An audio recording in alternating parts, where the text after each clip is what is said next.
Isaiah 51. Isaiah 51, I want to read into your hearing verses 1 through 6. The word of the Lord says this. He says, listen to me. Listen to me. Somebody say Shama. Listen to me. Listen to me, you who follow after righteousness. You who seek the Lord. Look to the rock from which you were hewn, and to the hole of the pit from which you were dug. Look to Abraham, your father, and to Sarah who bore you. For I called him alone and blessed him and increased him. For the Lord will comfort Zion. He went from one person. Okay. For the Lord will comfort Zion. He will comfort, watch this, all her waste places. I need somebody to receive that. I said he will comfort all her waste places. He will make her wilderness like Eden, and her desert like the garden of the, like the garden. Somebody say like the garden. Like the garden of the Lord. Joy and gladness will be found in it. Thanksgiving and the voice of melody. Listen to me. This is a different listen. Listen to me, my people, and give ear to me, O my nation. Watch this for law. He can't be talking about the one that's already existing. No. Look at the word. He can't be talking about law that's existing because he says will. Because he's talking prophetically here.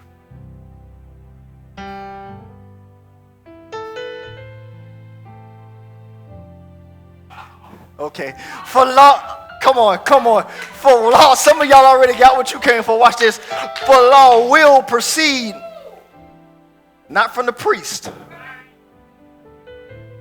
not from the Sanhedrin,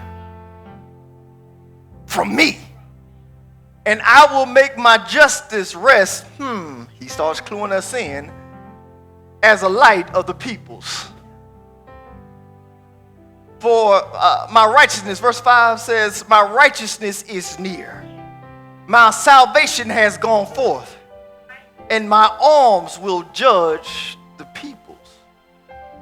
The coastlands will wait upon me, and on my arm will they trust. On my arm they will trust. Last verse says this, lift up your eyes to the heavens and look on the earth beneath. For the heavens will vanish. They'll vanish away like smoke. The earth will grow old like a garment, and those who dwell in it will die in like manner. But my salvation,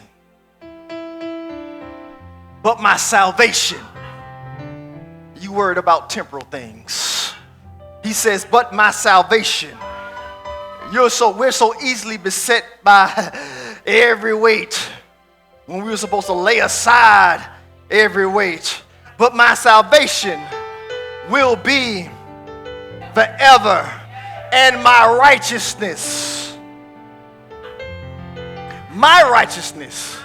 will not be abolished. Take your seats. I want to give you a message entitlement for this moment and for this morning. We're cut out for this. Somebody say, I'm cut out for this. I'm cut out for this. The text is directly speaking to a remnant truly seeking righteousness. Is anybody in the room truly seeking righteousness? If you're truly seeking righteousness, say, I'm a remnant. Because everybody ain't seeking righteousness. There's only a remnant. I'm telling you the truth. There's only a remnant that's seeking righteousness. There's a whole bunch that go to church, but there's only a remnant that are seeking righteousness. There's a whole bunch that read their Bible, but there's only a remnant seeking righteousness. There's a whole bunch of folks calling on the name of Yeshua HaMashiach, but there's only a remnant that's seeking righteousness. That's who he's talking to, because if you understand the way that Isaiah is divided, if you will, is the first so many chapters, about the first 39 chapters or so, he's dealing with judgment. The latter 27, he's dealing with words of comfort. So he starts talking to the folks and the mindsets that have been rebellious against him. And then he turns his attention to those who are of the remnant, who are still praising God, who are still worshiping God, who are still doing what they can to obey God in a season of exile, in a season of dispersion, in a season of fragmentation. Have I come down your street yet? I said, because some of us feel as if we are in a season of exile, like we've been cast out of places. And then there's some of us that feel like we're in a season of fragmentation because all the people who should be around us are not around us. It's like, God, my family should be closer to me. The ones that I bore out of my own body, you would think by now that my living would attract them to your life. But there's fragmentation. There's dispersion. There's exile. And then they're also dealing with, they're reeling from bondage still. Still reeling from bondage. Not the bondage of Egypt, but the bondage of Babylon. Very interesting place where we find ourselves in Scripture. Shall I proceed? Somebody say yes, indeed. So it's tied to the remnant truly seeking righteousness and looking for deliverance. The remnant was unsettled from exile, bondage and fragmentation. Get this, listening is principle in proceeding. Listening is principle in proceeding.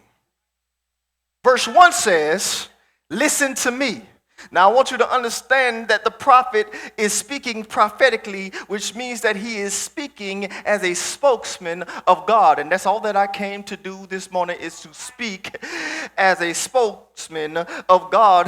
Can I say it like this? I'm trying to speak as spoken through.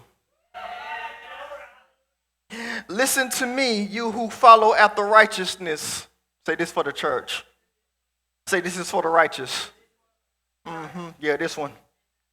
Listen to me, you who follow after righteousness, you who seek the Lord. Listeners seek, and seekers listen. Get this. Get this. Our heritage is hewn out of hearing. I gotta move. Proverbs 21:21, just hold on, let me get through it. He who follows righteousness and mercy finds life. He who follows righteousness and mercy finds life, righteousness and honor. In the text per the Hebrew, that word is kabod, which means glory. He who follows after righteousness and mercy finds righteousness and glory. Somebody say there's glory after this. Say, when I'm after righteousness, then comes the glory. Okay. Yeshua says in Matthew 5:6, watch this, blessed are those. Not waiting, not finna come. already. Blessed are those who hunger and thirst after for righteousness, for they shall be filled. I'm hungry now. I'm thirsty now. But if I hunger and thirst after righteousness, I'll be filled. Get this, in the Greek, blessed is markaios, and it means blessed. It means happy. Receive this. There's a blessing in an appetite for righteousness. There's a blessing in an appetite for righteousness. But it seems to me, from what I've seen, too many have an appetite for rebellion. Too many want to do what they want to do, because doing what you want to do feels good. Okay, doing what you don't want to do will agitate you, oh God, until you develop an appetite for it. What you don't like to do will agitate you until you develop an appetite for it. And if you ever want somebody to develop an appetite for something, you have to keep feeding it to them. So it doesn't matter how many times people say, I don't want this word, I only have righteousness on the menu, because I'm hungry and I'm thirsty for righteousness. And if we can get together and have the same appetite, watch this. This is dietary law.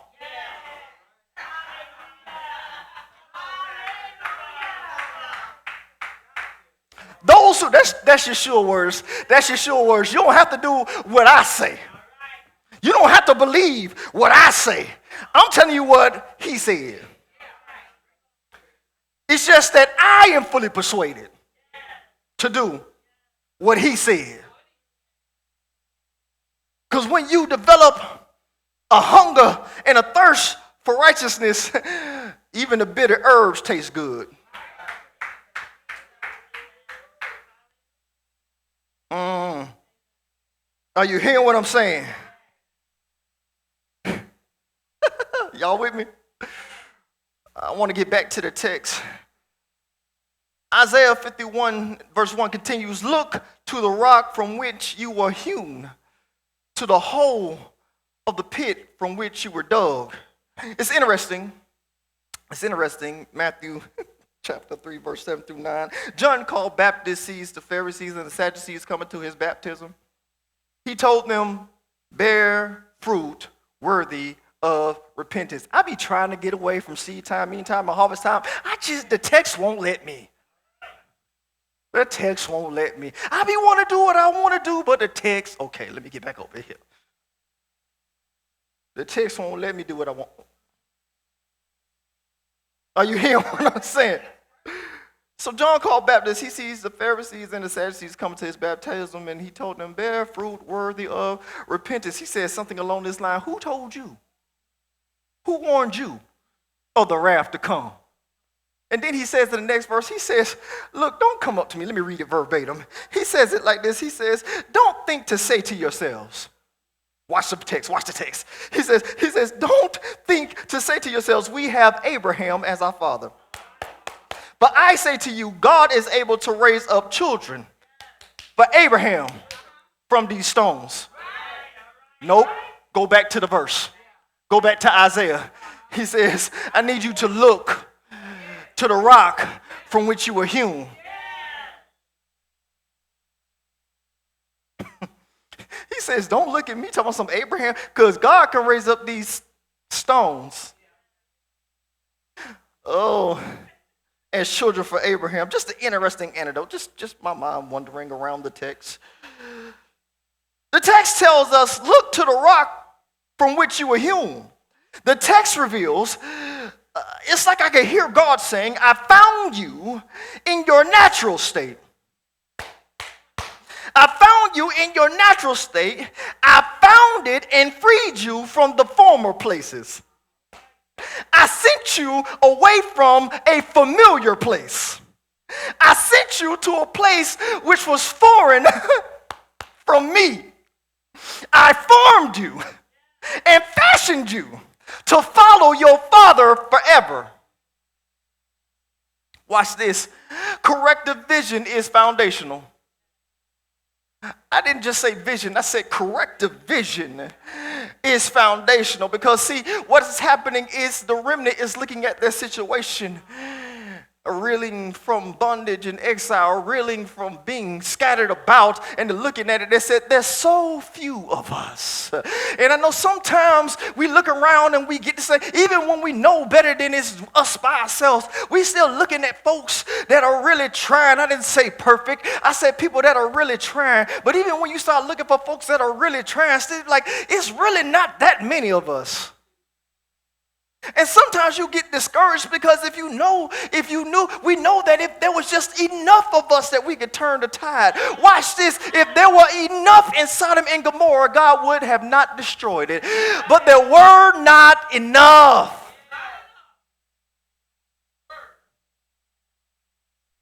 It was not enough. And sometimes we can't stave off destruction, not because we're not praying, but because there's not enough of us. Okay, let me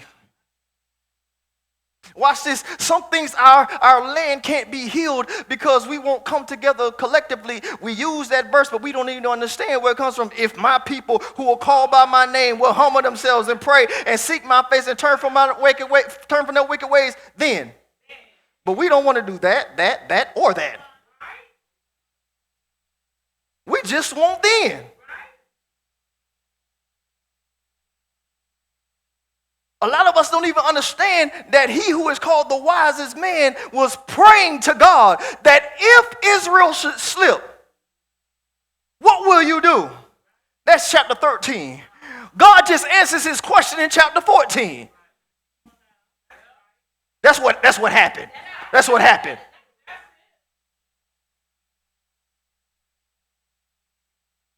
God gave him the answer because he asked the question. But he gave one the answer. Let me say it again. He gave one the answer, but everybody had to listen to the one.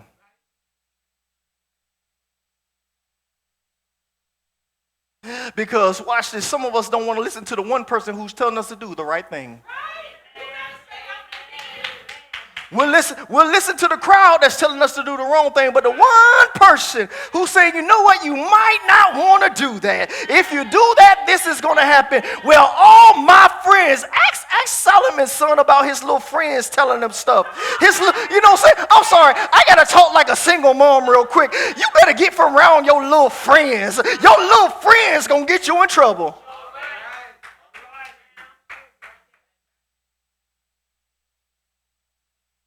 The elders was trying to tell him, look, young man, all you got to do is relax a little bit, and these people that get behind you. He like, nah, shoot, I'll show them. Huh?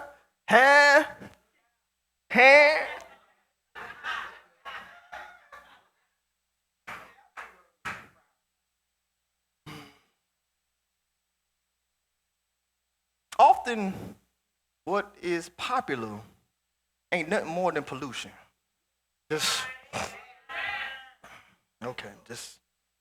Are you hearing what I'm saying? But what's rare is valuable. Okay,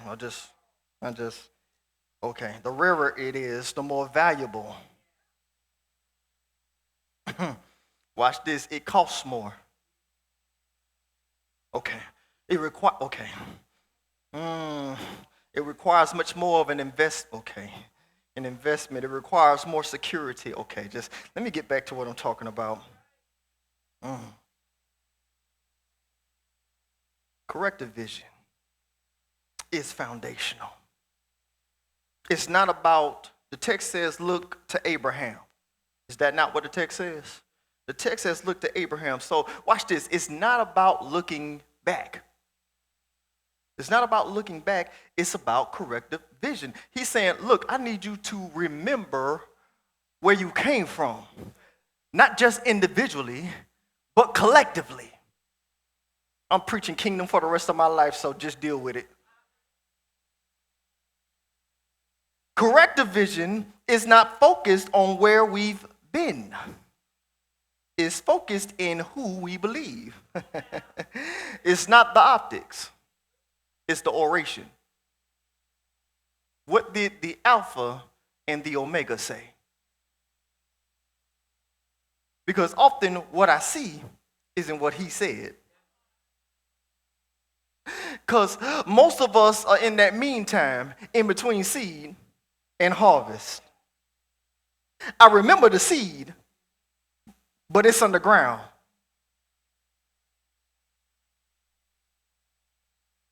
And I don't see any fruit. So I'm trying to figure out what God is doing underground. What is God doing, can I say it like this, behind the scenes? What is God doing that I can't disturb? What is God doing that I can't put my hands on?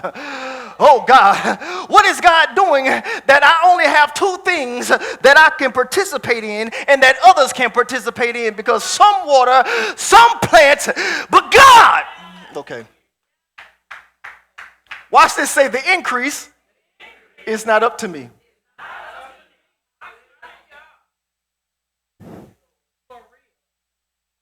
Increase isn't up to me. Cultivation is though. The work is though. I can't make anything happen.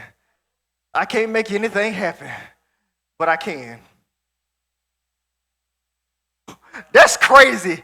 I can't make anything happen, but I can. What I can't make happen is the increase.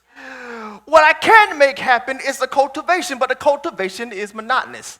The cultivation is meticulous. The cultivation is mundane. It's not exciting. And I know we want something else, and therein lies the problem.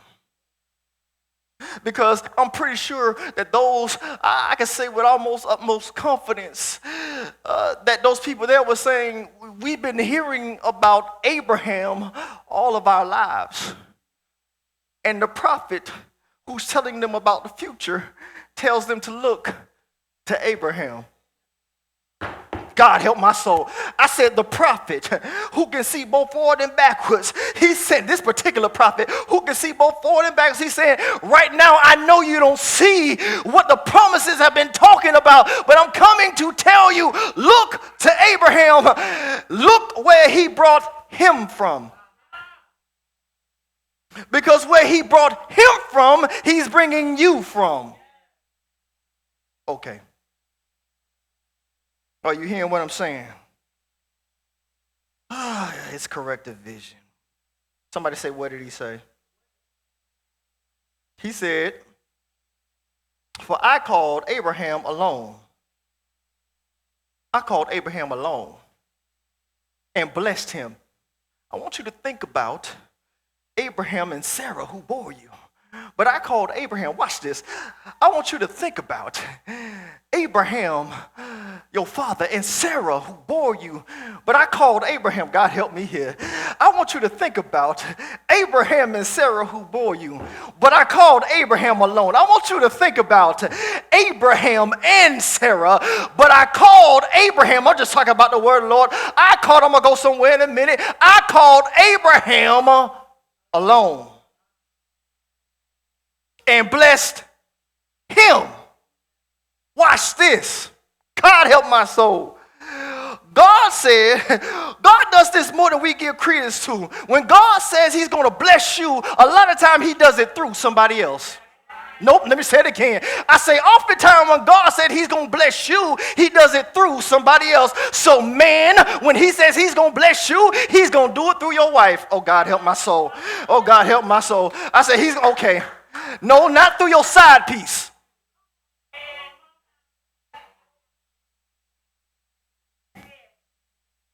Watch this, say in this season, God is not doing it through his side piece. Because he don't have one. God is a one woman. Okay. He's a one bride. Okay. Okay. Lord have mercy. The Lord is faithful. The Lord is, say it for me. God is faithful. God, the Lord is faithful. Sometimes you got to remind yourself, God is faithful. I told y'all I ain't doing nothing but reminders this whole month. Say, God is faithful. I know things seem fleeting, but God is. Things seem unfavorable, but God is. It feels like sometimes there's a famine, but God is. Okay. God is faithful. He's faithful. I called Abraham alone and blessed him and increased him. Somebody say exponentiality. I want to use that big word because it has all those nice syllables in it, exponentiality.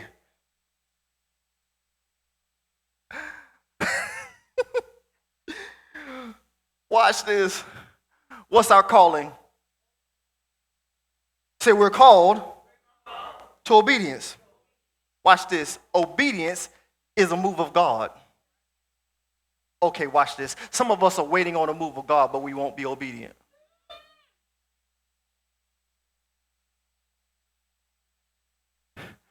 Move, God.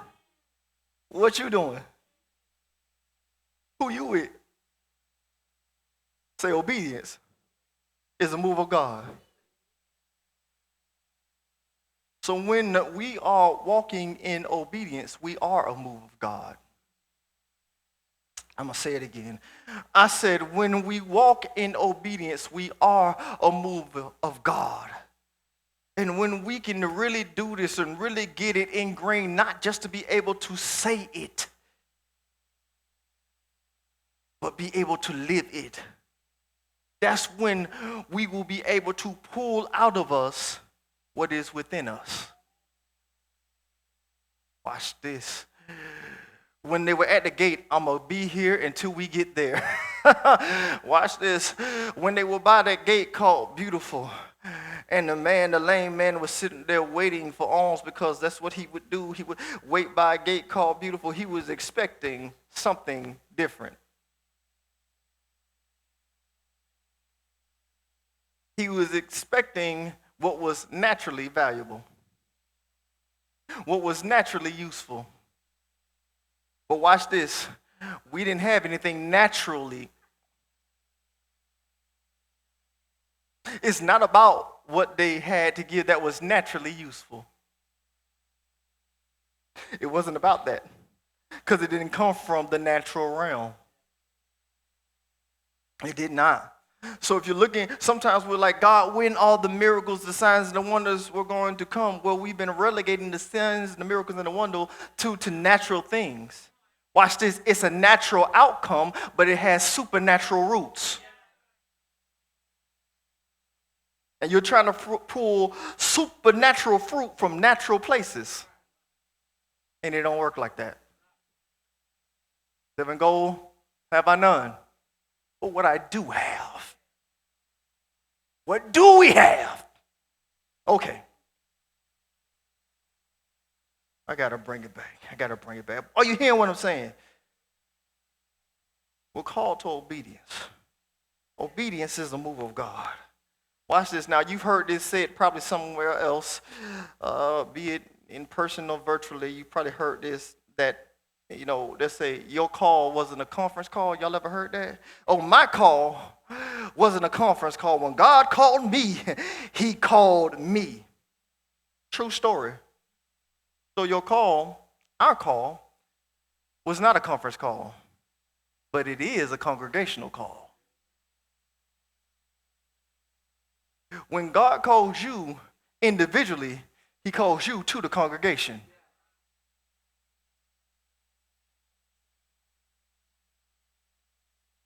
Do you understand what I'm saying? So when he calls you individual, when he gives you an individual gift, he's calling your individual gift into the kingdom. When he gave all those gifts, it was to profit withal. He gives severally as he wills. It is to profit them. I'm preaching kingdom until, okay. But what's been happening is, and you've seen it, a lot of times it seems to me that a lot of messages are talking to individuals only. Look at what God is going to do for you. Look at what God is going to do through you. Look at what God is going to bring through you. Look at what God is going to give to you. I prophesy to you. You. And then we wonder why we have a selfish conglomerate of people. I won't call that kingdom. We got a selfish conglomerate instead of a selfless congregation. Because the one whom we say that we are like or want to be like is completely selfless. Having all power, said nothing. Having the ability to call 1,000 angels. Watch this. I ain't even talking about the cross. I'm saying to eat. I could call 1,000 angels right now to dismiss the devil and serve me my food. I've been fasting for 40 days. And watch this. God help me, I'm trying to stay within the confines of the test. But I've been fasting for 40 days and I still got to fight the devil. I thought the fasting was going to get rid of the devil in 3 days. And the devil kept coming back with another temptation. I don't know how rapidly the temptations came, but can you imagine about once a week? I'm just saying, just imagine, work with me here. Just about once a week, that one didn't get you. He was there for 40 days. That's what happened. And so I don't know the frame of time that the devil got to him, but just imagine if you would. I'm not saying this is in the text. I want to be clear. I'm just saying, just imagine, work with me. Give me a little liberty. That once a week that devil came around. You hungry, huh? You hungry? Bet you it ain't after righteousness. Turn these stones into bread. Can't do that. You can't tempt me like that. This is my version of it. You can't tempt me like that. I'll tell you what I do. Next week he comes back. Next week, let me tell you what I'm doing. Let me tell you what I do. Watch this. I'm going to make you the head of the church. You obviously don't know who you're talking to. It's quite obvious that you don't know. See, watch this. The devil ain't that intelligent. You let him have control and he doesn't even know who you are.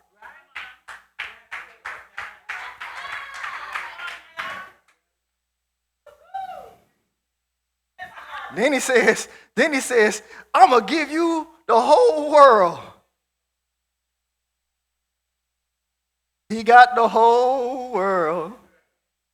You don't know that song, do you, devil? You know, devil, you don't say the devil don't know that song. The devil don't know that song. He never sung it. He wasn't in praise and worship. He had got kicked out by the time they made that song. He used to be the praise and worship leader, but then he got kicked out. You know, he used to usher in the presence of the Lord. I'm telling you true stories. But then he fell out because he thought the people were praising him. And then pride got a hold of him. And then he fell. Oh, God, don't think that leading praise and worship, don't think that leading preaching is going to keep you, okay, in his presence. Don't think so. Don't do it because pride will knock your behind flat out.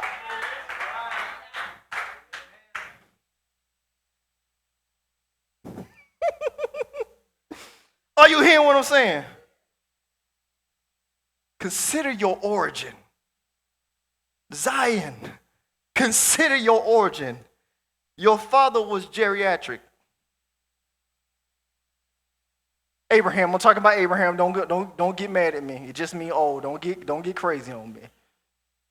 Your father was geriatric. Your mama was barren. I know run Kadi. Ease up. And your daddy was geriatric. Your mama was barren. Your conception was naturally improbable. God help my soul. I said your conception. I'm talking to you, Zion, if you'll listen. I said your conception was naturally improbable. How could that happen? When God told you you were going to conceive, you were already outdated. When God told you what he was going to do through you, you were already past your prime. When God told you what he was going to do through you, nobody thought that it was even possible but God. Your nativity was easily inconceivable. Your birth, that's what nativity is.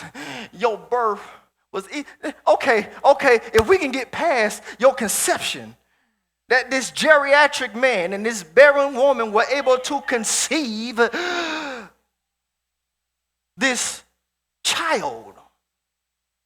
But then to go through the fullness of time, to not only be able to carry, but to watch this naturally birth. They didn't have C-section. She had to squat and push.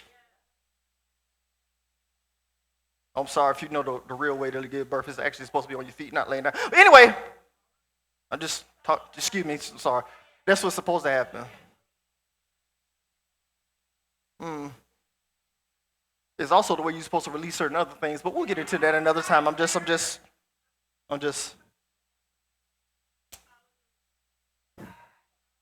And that's the reason why some of us can't birth anything, because you ain't doing squat.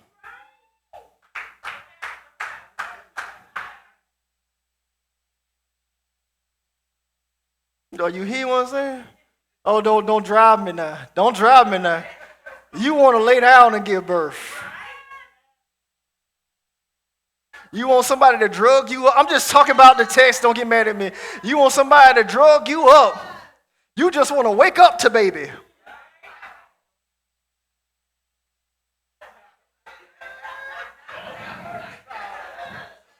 Wake up, baby.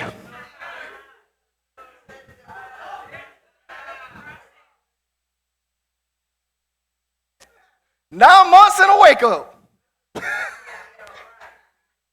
All my Army folks understand that one. That's the countdown when you're ready to get out. You be like, 5 days and a wake up. Watch this. I just want to sleep it off. I got to get back to the text. I want you to, I hope you're hearing what I'm saying. But your nativity was easily inconceivable. Watch this. Your entire existence is rooted in prophecy, promise, and providence. Say our entire existence. Our entire existence is rooted in prophecy. God said it 25 years before it happened. God promised it 25 years before it happened. Here's the crazy thing, though. Here's the beautiful thing, though. He was being providential throughout the whole time. Watch this. What he promised wasn't happening, but it was happening. And the minute that Abram tried to put his hands on it, that's when he raised Hagar. You know what I mean. That's what happens when we put our hand on the seed. That's what happens when we try to handle the seed. You only handle the seed long enough to get it out of your sight.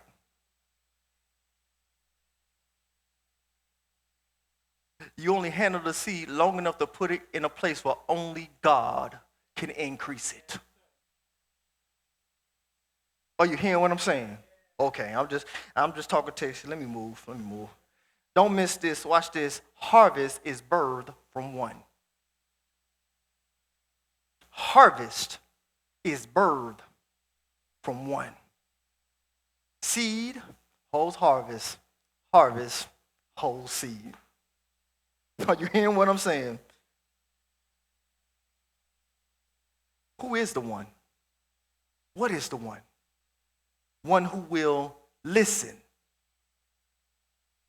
Watch this. There's a harvest in what you're hearing. Oh, you can dismiss it. That ain't on me. But there's a harvest in what you're hearing. One who will listen. Watch this, because one who will listen is one who will yield. Run it back. Let me say it again. One who listens is one who will yield. Let me say it one more time. I said, one who listens. Do you feel where I'm coming from? One who listens is one who will yield. But we don't want to yield, but we want harvest. You ain't never had a harvest without yielding. You will never have a harvest without yielding.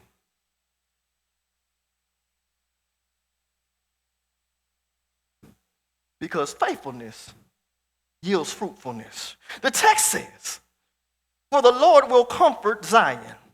He will comfort all her waste places. Envision Eden. The Garden of Eden. That's crazy. He says, he brings up Eden. He goes all the way back to the beginning. Ain't that something?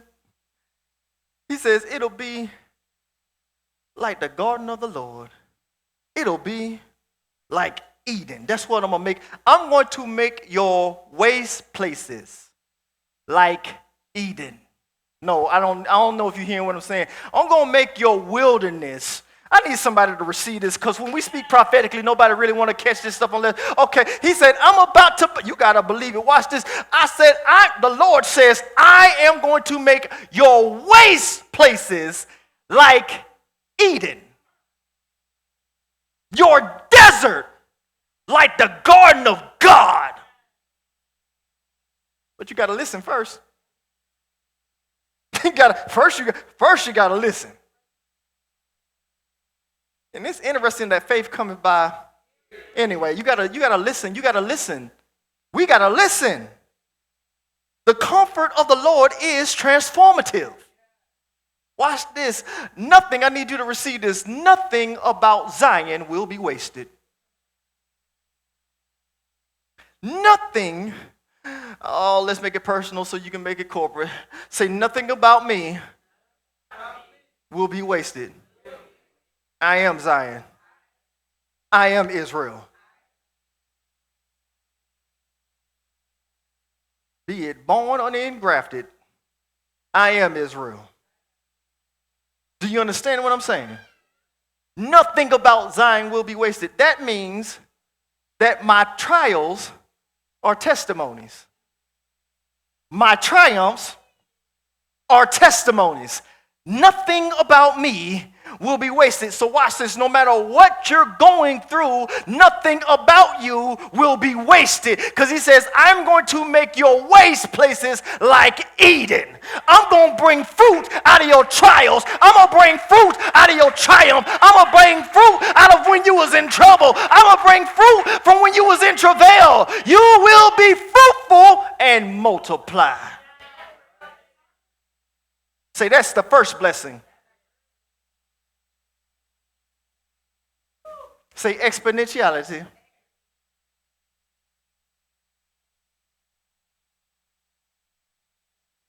Say, I am the manifestation of increase. God help my soul. Somebody say, I am the, God help my soul. I said, I am the manifestation of increase. Okay. I know it feels raggedy. I know I feel disconnected, but I am the manifestation of increase. Everything ain't going the way I think it should go, but I am the manifestation of increase. I got to remember the rock that I was hewn out of. He took me from my natural state, and then he began to form me. He began to fashion me. He took me from what was foreign. He took me from what was former, and he started making me. If you ever been to a place where you could pick out your countertops, God help my soul. I know I'm just talking about building stuff. I'm talking about building something. Say we're building something. Oh, God help my soul. I said, if you ever been to a place where you could select the type of granite that you want, the type of natural stone that you want, a lot of times what'll happen is they'll have pictures of the cliffs that they dug them from. They'll show you the quarry where it came from, and it just looks like a bunch of chipped rock. But I need somebody to own this. Say, I'm a chip off the old block.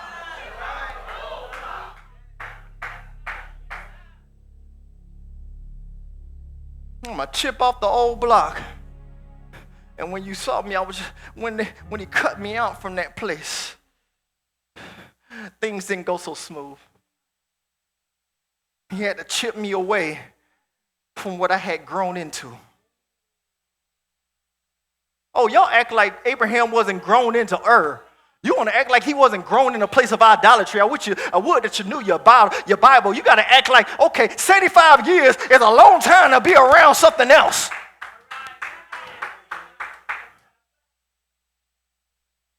He had been cultivated around idolatry.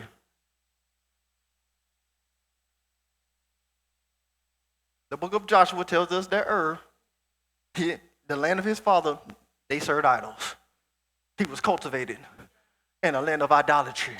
And God said, I got to cut. I got to cut you out of them. Here's the thing. When he starts speaking, he starts cutting. I would that you knew what I said. I said when he starts speaking, he starts cutting. And some of us don't like to hear cutting sermons. Because we still want to be attached to the places that we've been. Because we still hang around familiar spirits. And when God get to cutting off stuff that's familiar, we feel it.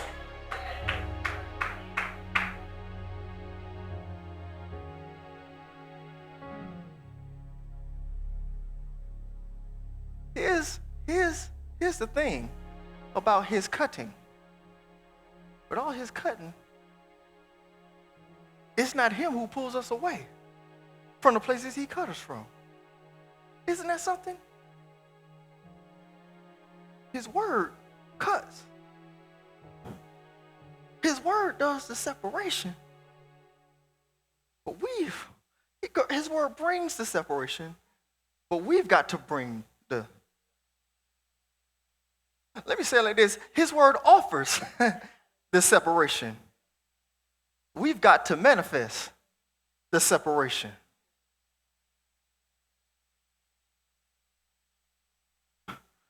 God says, I do. Somebody say, practice your vows. I'm just talking to the bride. I'm talking to the remnant. Is the remnant hearing me? Is the remnant hearing me? God does this cutting, and he's trying to cut us away from familiar places. He's trying to cut us away from the former things. He's trying to cut us away from things that are foreign to him. And so when we start bringing up foreign gods and foreign concepts, and it seems like we want to bring foreign concepts to the kingdom. We want to bring foreign concepts in the kingdom in hopes of attracting them who is foreign.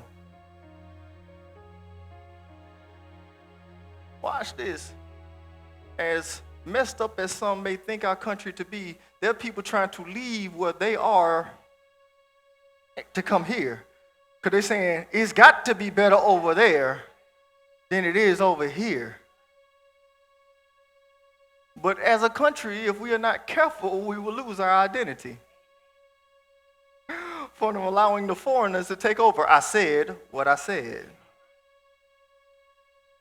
And if we are not careful in the kingdom, the foreigners will take over. There were some that crept in unaware.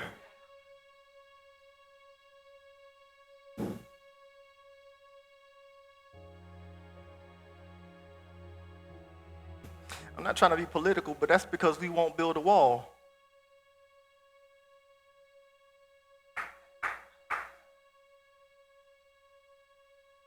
That wasn't a political statement. That's a kingdom statement. Watch this. And even if we built the wall, some people don't want to watch it. Where are the watchers? Where are the watchers? Because watch this. Watchers don't have an exciting job. But they have to be detail oriented. Hold on. That ain't supposed to move like that.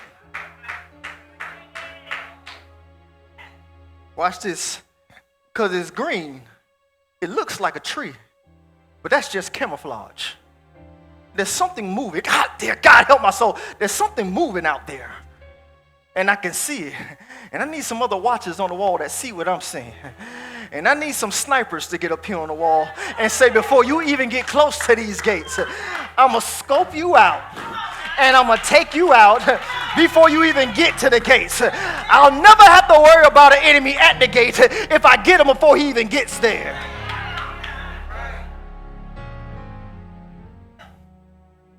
Oh, but I got to be on the wall. Watch this. I got to be cut out for it.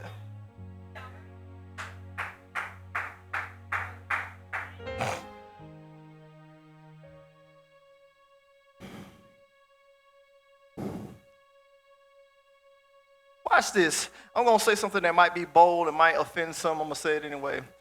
This is to everyone. It's not for everyone. Watch this. Everybody ain't cut out for this. Many are called, but few are chosen. Say, the chosen are cut out for this.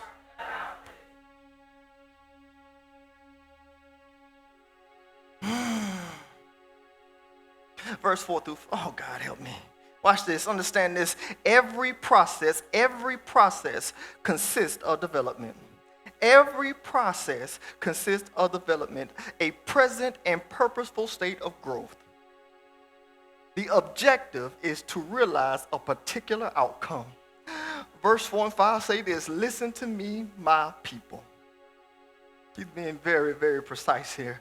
Listen to me, my people, and give ear to me, O my nation. For law will proceed from me, and I will make my justice rest as a light of the peoples. My righteousness is near. My salvation has gone forth, and my arms will judge the peoples. The coastlands will wait upon me, and my arm will they trust. And my arm they will trust.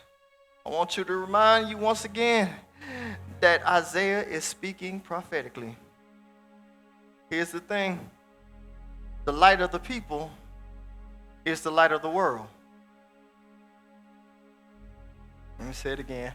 I said the light of the people is the light of the world. Because the light of the people came from this people. And the light of this people that came from this people, from we the people, is the light of the world. Therefore, the law that proceeds from him is the gospel. He said the law. Okay, nobody want to hear this. I said the law will proceed from me. What law proceeded from him? Somebody say the gospel. You ain't going to hear that preached too much. What law proceeded from him? He said the law will proceed from me. So that's the gospel. Watch that. Watch this. Yeshua is Torah incarnate. When John says, in the beginning was the Word, and the Word was God, and the Word was with God.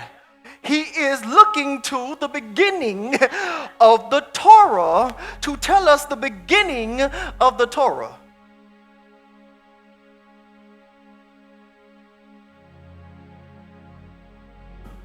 And just so nobody gets it twisted, he says in his own self, lo, I come in the volume of the book. It is written. He can't be talking about Matthew. He can't be talking about Mark.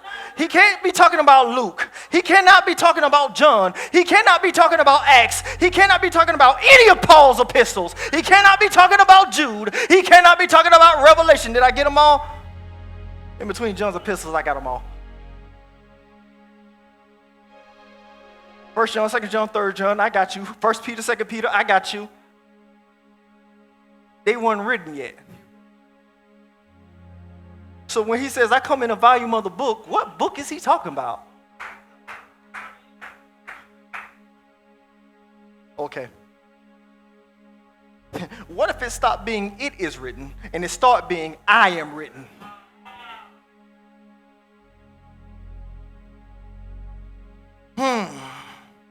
If we could stick to the book, we stop looking for all these other things. Well, for too many people, I gotta say this, I gotta do what God says to do. It's too many believers looking for something else than the gospel. The gospel is the good news of Yeshua HaMashiach, who is Torah incarnate. Watch this. That's why he says, I'm going to get to it. I'm going to get to it right now. He says, I'm going to give it to you again. And when I say it again, act like I said it the first time. He says, heaven and earth will pass away. This is Yeshua speaking, by the way. Heaven and earth will pass away, but my word. So all this other stuff that folks drum up, that stuff he said, look at the sky. Look at the earth. It's going to vanish like smoke. But I'm going to tell you what my word going to do. So watch this. Folks can gravitate to all this temporal stuff. But I choose to gravitate towards his word. Anybody else made that choice? I want his word.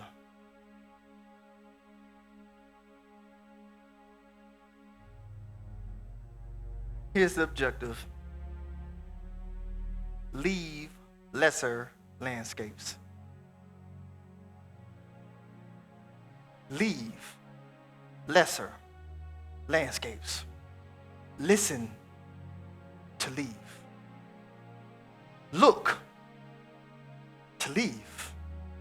Be led to lead. Learn to leave lesser landscapes. Don't live there. Look at somebody, say, don't live there. Look at somebody else, say, don't linger there. Look at somebody else, say, don't loiter there. Somebody else say, don't languish there. Please, whatever you do, look at one more person, say, don't love it there. Say, leave it. We're cut out for following after righteousness. So that's what I'm cut out for. I'm cut out for following righteousness. We're not cut out for this. If we won't, if we don't, or we won't leave the lesser landscapes. And I want you to get the principle about this. The lesser landscapes are whether they are geographical, whether they are terrestrial, whether they are physical, whether they are psychological, whether they are emotional, whether they are spiritual. God don't want you to stay in nowhere that's lesser.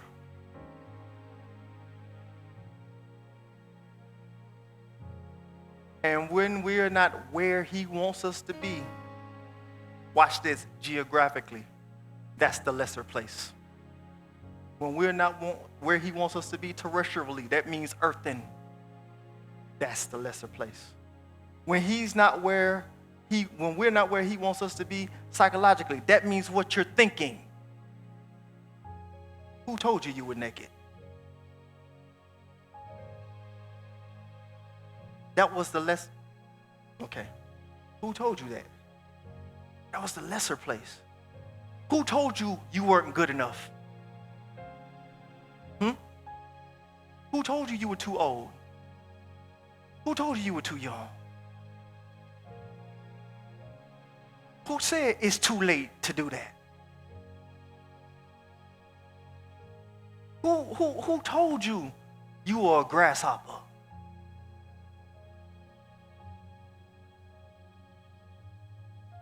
No, Daniel's son, you are not a grasshopper.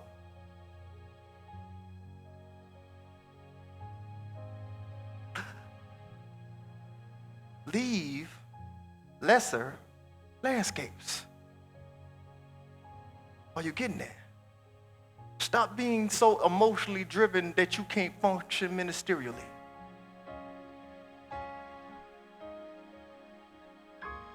Stop thinking about what other people aren't doing. What did he tell you to do? And sometimes we're doing the work of God and we're like, why isn't nobody else doing this? He called you to do it. Why are you worried about them? If he wanted somebody else, he would have called them. He called you. Okay. Verse 6, I'm almost out your way. Lift up your eyes to the heavens. Lift up your eyes to the heavens and look on the earth beneath. For the heavens will vanish away like smoke. The earth will grow old like a garment. Those who dwell in it will die in like manner. But my salvation will be forever, and my righteousness will not be abolished. You can say do away with the law all you want to. Do away with the gospel then, because that's where it comes from. He gave the gospel to Abraham, Isaac, and Jacob. You gonna take it away from them too? It was the law that told you about, the so-called law that told you about Abraham, Isaac, and Jacob. So how are you gonna do away with the root and keep the fruit?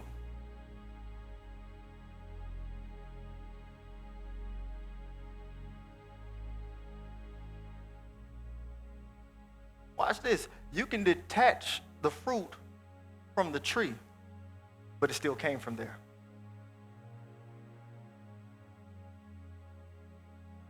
You can't change where it comes from. Unless we're talking about GMO. That's what we got in the church now. We got genetically modified organisms.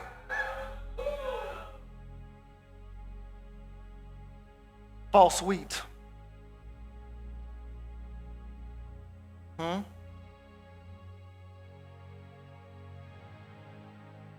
speak with their mouths, but their hearts are.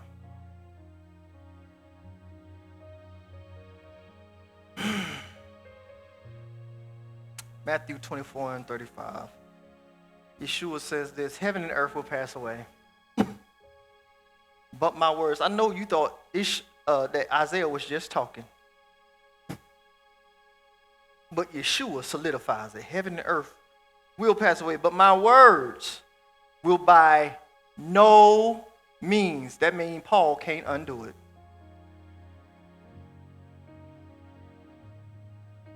And Paul wasn't trying to undo it. You misunderstand. You misunderstand. Paul kept feast. Paul kept Sabbath.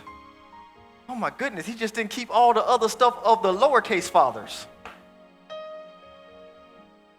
He said, y'all stuff crazy. He wasn't worried about their dietary laws. But we got a dietary law. Those who hunger and thirst after righteousness. Yahweh is a God of his word. Somebody say he's good for it. Zion, consider our origins of faith. Listeners seek and seekers listen. Though there may only be a remnant, faithfulness yields fruitfulness. We're cut out for this. This right here.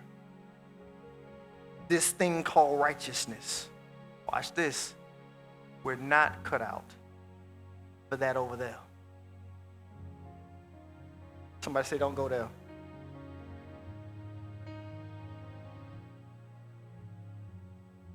I don't want you to look back. I want you to look to Abraham. I want you to look from that natural place that God cut you out from when he offered you his word. And effectively, he told you really one thing that started your whole walk of faith. leave.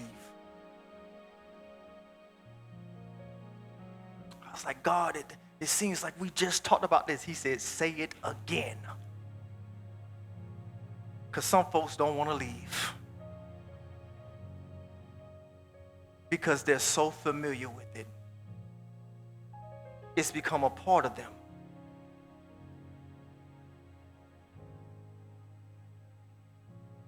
Don't look back.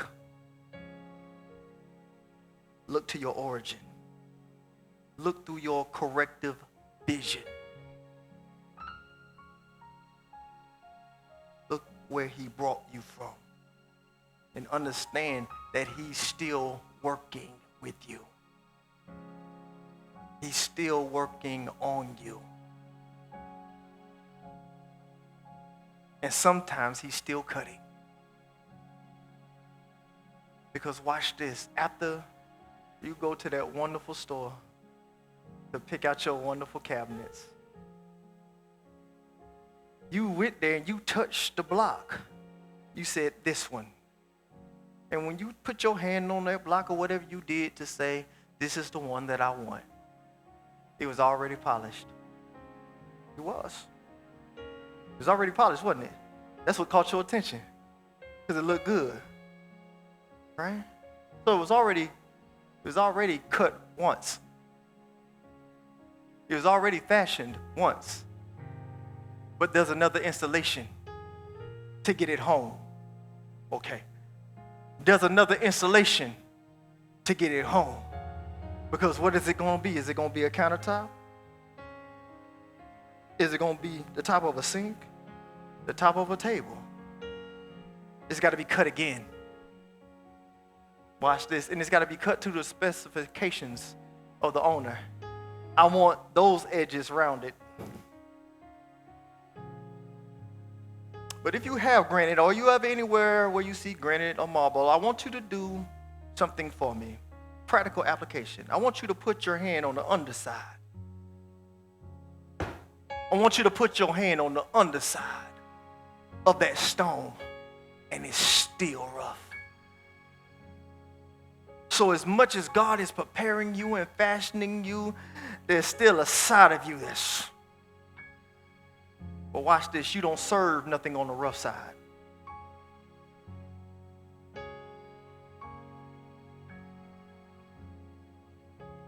Keep your rough side down. Stop showing everybody your rough side. Can't nobody come to the table because you want to serve them on the rough side. And the word of the Lord says you're not cut out for that. You're called to show them what being finished looks like.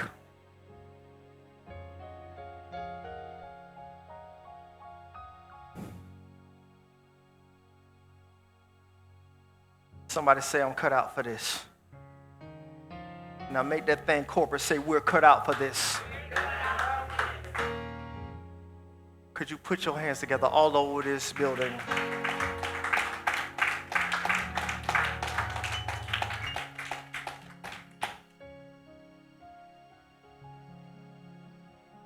I'm cut out for the blessing. I'm cut out for the increase. Somebody say, I'm cut out for the blessing. Say, I'm cut out for the increase.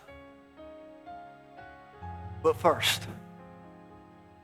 Say, but first, I'm cut out to hear and obey. Give them another hand clap of praise.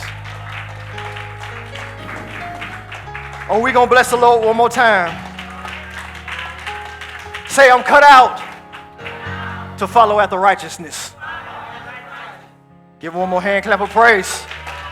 Come on, bless the Lord. Come on, bless the Lord. Come on and bless the Lord. Come on and bless the Lord. He's blessed you already. He's blessed you already. He's blessed you already. Blessed are they.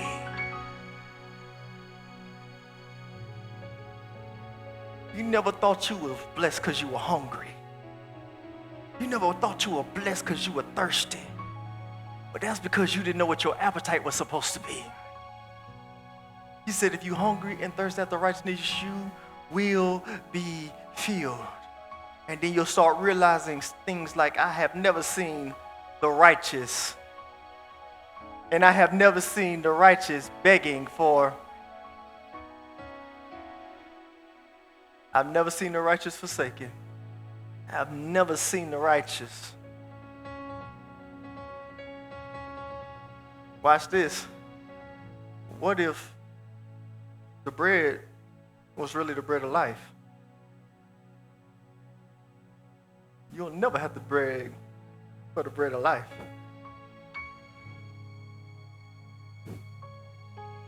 But we go looking for supernatural things in natural places.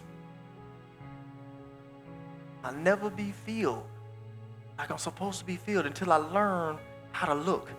I don't know what Abraham looks like, and they didn't either. But he said, look to Abraham. So you think he was saying, look to a man? No, look to what he did. Look at his faithfulness. Watch this. First, look at God's faithfulness towards Abraham. Then look at Abraham's faithfulness towards God. Because even when Abraham went sideways, God was still faithful.